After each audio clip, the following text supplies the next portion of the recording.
jealousy and its consequences. Ahab desires a significant vineyard from its owner Naboth, who declines the offer of a swap. Ahab begins an almighty sulk, and his wife Jezebel, a shrewd political operator, tells a lie and stirs up local ill feeling towards Naboth.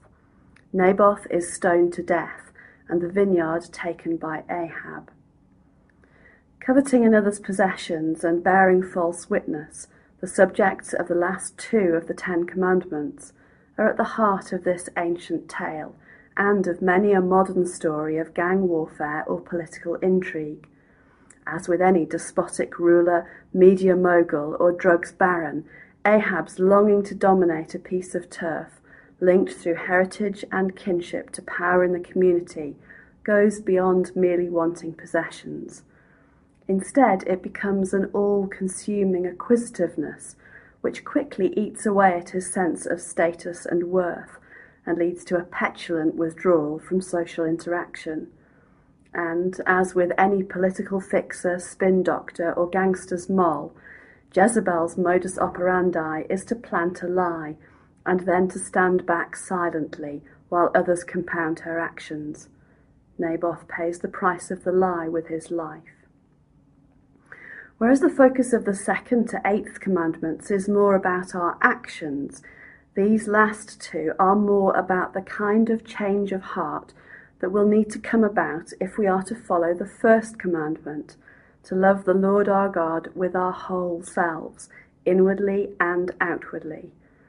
Picking up this emphasis, Jesus reinterpreted the commandments in Matthew 5, highlighting inner attitudes and virtues, rather than strict outer observance, as the foundations of godly living on which his disciples would want to build their lives.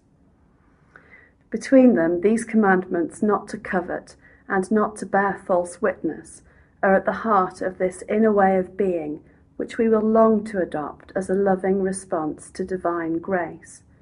To covet is to be unable to see the value of what God has already given us, and to allow envy or disappointment at our perceived relative lack of status to devalue our own worth in the abundantly generous economy of God's love. Covetousness goes beyond acquiring an object of beauty, worth, or usefulness, beyond seeking a relationship that brings pleasure, beyond working to improve one's life chances. It becomes instead an insatiable craving, which wipes out the value of what we already have. Although tabloids and lifestyle magazines earn their circulation figures by serving up a regular diet of envy-inducing stories and photographs, the cost to their readers is a diminution of their own lives.